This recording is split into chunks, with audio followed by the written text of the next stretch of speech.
لوگ کہتے ہیں نا کہ قرض دینا بہادری اور واپس لینا حکمت ہوتی ہے۔ انسان کی زندگی میں بعض اوقات ایسے حالات آ جاتے ہیں جب زندگی کی جمع پونجی آنکھوں کے سامنے ڈوبتی دیکھ کر موت یاد آنے لگتی ہے۔ آج کے دور میں تو امانت رکھنے یا رکھوانے کے امور میں کافی حد تک کمی آ گئی ہے، مگر ماضی میں لوگ طویل سفر کے دوران راہزنوں کے خوف سے اپنی قیمتی اشیاء معزز اور ایماندار لوگوں کے پاس بطور امانت رکھوا دیا کرتے تھے اور واپسی پر وہ چیز انہیں صحیح سلامت مل جایا کرتی تھی۔ لیکن تاریخ میں ایسے واقعات بھی ہیں جس میں ہمیں ایسے لوگوں کا تذکرہ بھی ملتا ہے جنہوں نے قیمتی چیزیں دیکھ کر اپنی امانت داری کو داغدار کر کے بددیانتی کی مثالیں قائم کی ہیں۔ آج کے واقعہ کی جانب بڑھنے سے قبل چینل پر نئے آنے والے دوستوں سے گزارش ہے کہ نیچے دیے گئے سرخ بٹن پر کلک کر کے چینل کو سبسکرائب کر لیں اور ساتھ میں موجود گھنٹی کے نشان کو دبا دیں تاکہ ہمارے آنے والی ویڈیوز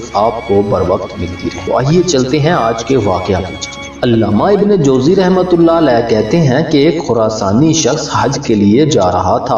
اس مسافر کے پاس اس کے ایک دوست کا موتیوں کا ہار تھا جس کی قیمت 1000 دینار تھی۔ مسافر نے اس ہار کو فروخت کرنے کی کوشش کی مگر وہ فروخت نہ ہو سکا تو وہ بغداد میں ایک عطر فروش سے ملا جس کی ایمانداری مشہور تھی۔ اس نے وہ قیمتی ہار اس کے پاس امانتاً رکھ دیا اور حج کے لیے چلا گیا۔ جب وہ خراسانی حج کر کے واپس بغداد پہنچا تو وہ عطر فروش کے پاس چلا گیا جس کے یہاں اس نے ہار امانت کے طور پر رکھا تھا۔ خراسانی نے عطر فروش سے ملاقات کی اور اس کو حج سے لائے ہوئے تحائف بھی پیش کیے مگر عطر فروش نے اسے پہچاننے سے انکار کر دیا۔ خراسانی نے بتایا کہ میں وہ شخص ہوں جس نے ایک قیمتی ہار تمہارے پاس امانت رکھا تھا۔ تو اس عطر فروش نے اس کی بات ماننے سے انکار کر دیا اور اس کو دھکے دے کر دکان سے باہر پھینک دیا۔ اس لڑائی جھگڑے کی وجہ سے لوگ بھی جمع ہو گئے اور حاجی صاحب سے کہنے لگے کہ تو جس شخص کے بارے میں بات کر رہا ہے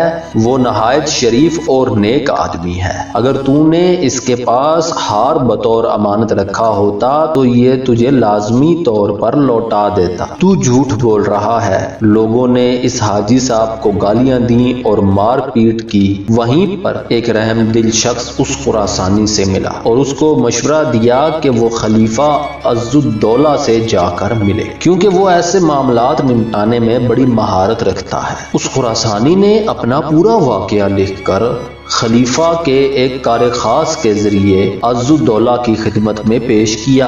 واقعہ پڑھنے کے بعد عز الدولہ نے اس خراسانی کو اپنے دربار میں طلب کر لیا اور کہا کہ تم کل صبح جا کر اس عطر فروش کی دکان پر بیٹھ جانا اور اگر وہ نہ بیٹھنے دے تو اس کے سامنے کسی دکان پر جا کر بیٹھ جاؤ اور مغرب تک بیٹھے رہو مگر اس سے کسی قسم کی بات چیت نہ کرنا اور یہ بیٹھنے کا عمل 3 دن کرو۔ چوتھے روز ہم ادھر سے گزریں گے اور کھڑے ہو کر تم سے سلام دعا کریں لیکن تم نے میرے احترام میں کھڑے نہیں ہونا اور نہ ہی وعلیکم السلام سے آگے کوئی اور لفظ بولنا ہے۔ جو کچھ میں تم سے سوال کروں صرف اسی سوال کا جواب دینا اور کچھ نہ کہنا۔ ہماری واپسی کے بعد تم اس عطر فروش سے ہار کا ذکر چھیڑ دینا پھر جو جواب وہ تم کو دے اس کی اطلاع مجھ کو دینا۔ اگر وہ تم کو ہار واپس کر دے تو اس کو لے کر ہمارے پاس آ جانا۔ خلیفہ کی ہدایت کے مطابق یہ حاجی صاحب عطر فروش کی دکان پر بیٹھنے کے لیے پہنچا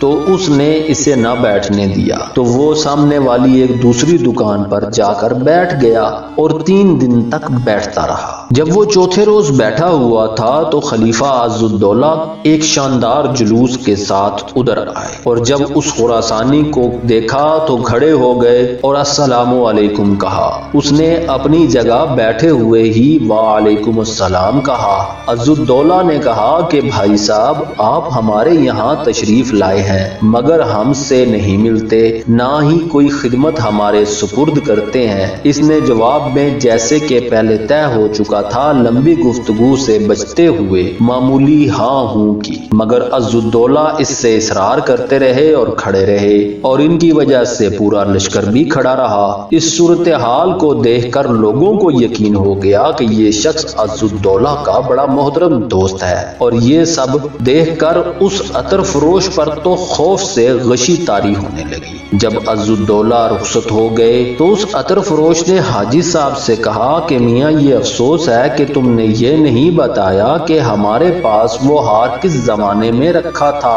اور وہ کس چیز میں لپٹا ہوا تھا، تم مجھے یاد دلاؤ، شاید یاد آ جائے۔ خراسانی نے اس کو سب کچھ دوبارہ سے بتایا تو وہ ڈھونڈنے کے لیے اٹھ کھڑا ہوا اور کچھ دیر ادھر ادھر ہاتھ مارنے کے بعد ایک تھیلا الٹا جس سے وہ ہار باہر گر گیا۔ تو عطر فروش کہنے لگا میں در حقیقت بھول گیا تھا، اگر تم ہار کی مکمل نشانیاں نہ بتاتے تو اب بھی مجھے یاد نہ آتا۔ اس خراسانی نے ہار لیا اور خیال کیا کہ اب عزالدولہ کو بتانے کا کیا فائدہ ہوگا۔ پھر اسے خیال آیا کہ شاید خلیفہ ہی اس ہار کو خرید لے اور اچھی قیمت دے دے، تو وہ خلیفہ کی خدمت میں حاضر ہوا اور سارا واقعہ سنا دیا، جس پر خلیفہ نے اس کے ساتھ اپنے ایک کارندے کو وہ ہار دے کر عطر فروش کی دکان پر بھیجا، جس نے اسے پکڑ کر ہار اس کے گلے میں ڈالا اور اس کو دکان کے دروازے پر ہی پھانسی دے کر لٹکا دیا، اور منادی کر دی گئی کہ یہ اس شخص کی سزا ہے جس کے سپرد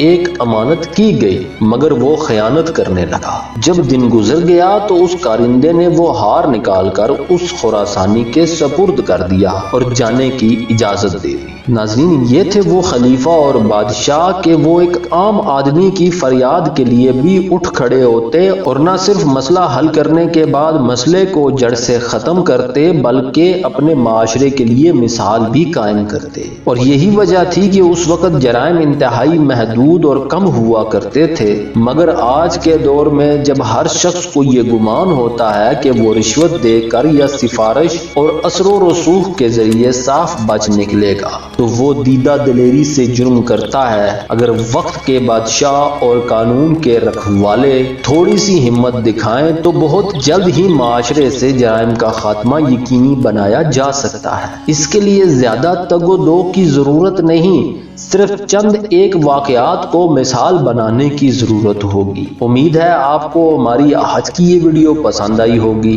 اگر ویڈیو پسند آئی تو ویڈیو کو لائک کریں، شیئر کریں اور کمنٹس میں اپنی رائے سے ہمیں ضرور آگاہ کریں۔